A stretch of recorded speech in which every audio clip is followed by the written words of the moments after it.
you look at ship owners and shipping CEOs, they of course want to lower their fuel consumption because it's all about having the lowest cost possible, right? So in your best case scenario, how much, do you think you can save on fuel consumption if you really get to maximize these renewable technologies like wind, of course, so you guys are working on? So the other day we made a preliminary analysis for a gas carrier, a new build, and the fuel savings were so big that we even didn't consider they were true at that moment. It's like, that's impossible. There's something wrong that we've introduced in our software, and it wasn't. They were performing very good routes. They were using the highest units of 30 meters high. And they were delivering like 40% fuel savings without using improvements on the routes.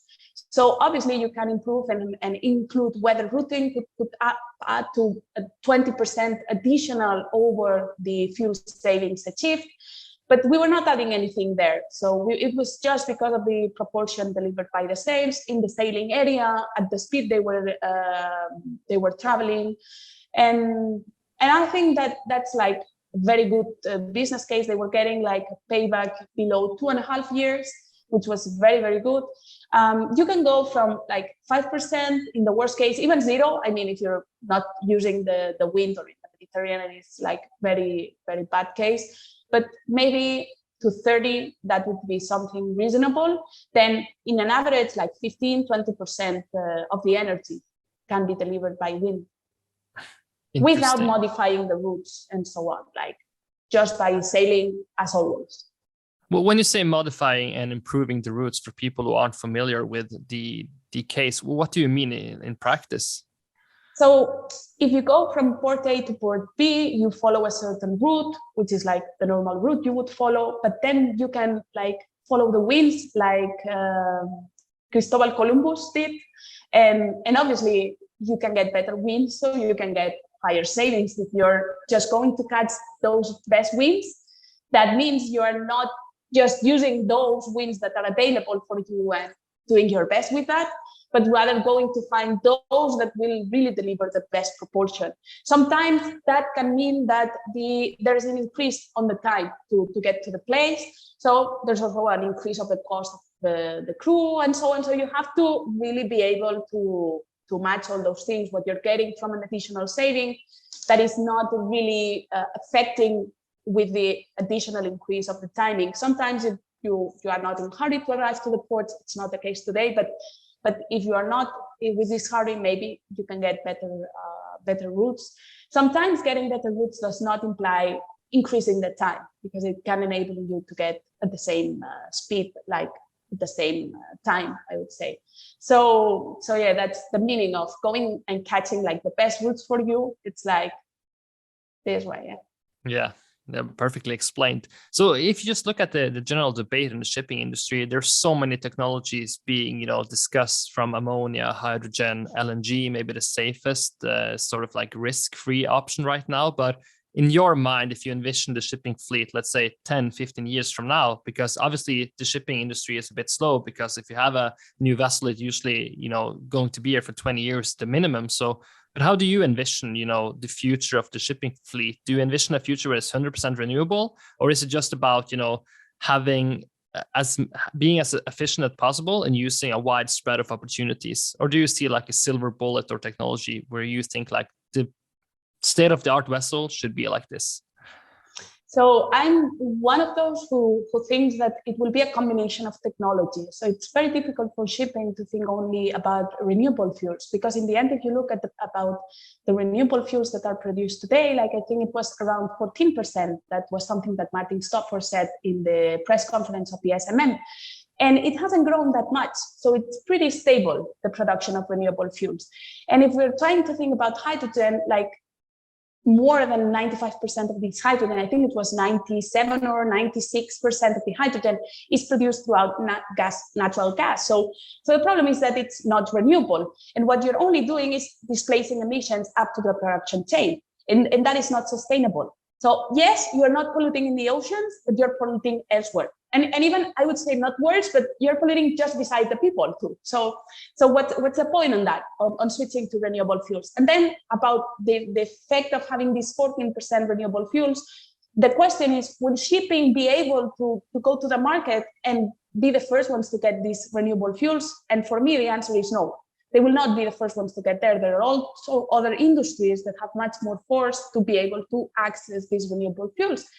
And then another thing is, there's never nothing more sustainable than using wind directly in our case, obviously. So if you're thinking about producing maybe hydrogen with the electrolysis of water and the energy coming from renewable sources like wind, with the wind powers, then there's a loss of efficiency than using it directly. Then you also have to invest a lot in infrastructure, and you have like this classic egg and chicken situation. So what is the fuel of the future, and who is going to invest in this infrastructure if the fuel is yet not clear? So why am I going to invest so much and then the money to invest in this new infrastructure and also to retrofit the existing fleet? So I would say that it's a combination of a lot of technologies. Wind by itself, obviously you can go with wind like we did centuries ago, but that would have a problem, operational problem in the end, increase of time to deliver those goods. And we as people, we want everything immediately today. Like we want it right now. I've just bought it and in 5 minutes I want it delivered. So we cannot sustain this, but we can obviously have technologies today that can make shipping sustainable. So you have wind, it can provide like around 20 to 30% of energy required. You have operational changes. So I think it was a colleague who told me like but I'm not sure about this, but maybe you should know better than me, but only 20% of the fleet is sensorized. So they're getting data, analyzing it and looking at improving the efficiency. And with that, you can get like, obviously not double-digit fuel savings, but you can save a lot of fuel at the end of the day. So it's about adding up a lot of technologies or not. It doesn't have to be hardware. It can be software, new designs, and so on. And then the rest can be delivered by these renewable fuels, or at least be net zero. I mean, if you want, it's not the best solution because, as I said, it doesn't matter, the pollution will be there. But I mean, if there's nothing better in the short run, then that's useful too. And if we're thinking about technologies and just putting all our eggs in one basket because only thinking about renewable fuels, we must think that if we're able to make more efficient our fleet, is it with wind, is it with software? At the end of the day, we're using less renewable fuels, and renewable fuels, the demand will go up, but supply will be tight. And in the end, what we're doing is making, with these renewable fuels, we're able to decarbonize more ships with this limit amount, rather than if we do nothing on this fleet to make it more efficient. So if we're able to have less consumption of this fuel, then we have more vessels that can go in a renewable way. So in the long run, I hope as a world itself that we will achieve this renewable energy at an efficient cost that is sustainable for everyone. In the short run, I think that wind is also there. And in the end, in the future, I mean, these renewable fuels are expected to cost between 3 and 10 times more. So in the end, whatever thing that makes you save this cost is a good solution also in the long run. But right now, wind is a good strategy for even wind or software. It's a good strategy for ship owners to really decarbonize a little bit more their ships and be able to really adapt their fleets to the new regulations. We're coming up with EEXI, then CII, and so on and so on. And wind is there to assist, and it's available, it's free. And also if you use it, you have this thing that you're not so subject to price volatility. You have right now an increase of fuel price today, but wind is free. So you're able to really make it more stable, those operational costs related to the rest of the fuel that you're using, because one part of this fuel is being delivered by something that is free and it's not volatile. Given this environment, do you feel like people have sort of stopped from only talking about this and started to execute it? Or do you still feel there's like room to grow, to execute and really try out this technology, given that you are in so many meetings and, presenting this technology? Because obviously it's been on many slide decks, decarbonization slide is everywhere, right? But do you feel like people are also taking big action on it? Or is it just right now mostly talking? I think there's a lot of everything. So at the beginning, it was like more talking, I would say, and like only speaking about digitalization. And it was like, okay, let's move forward. So digitalization is okay. Let's approach that, then now sustainability is like the new wave of what everyone is talking about. And we're seeing a lot of ship owners like embracing the technology. We had like an increase of 350% of organic inquiries from ship owners in the last quarter, just asking for an invoice, like, a quotation, not an invoice, a quotation, and really looking forward to install this type of technology and open. So that's something very positive. But I'm also like, I wasn't in Posidonia, but I read on the Maritime news that there were ship owners like saying, we will be the last ones to deploy this type of technologies, not wind, but like we will wait until everyone or someone proves that this is the technology that will be useful or that is useful, then we will go for it. So not willing to take the risk, I would say.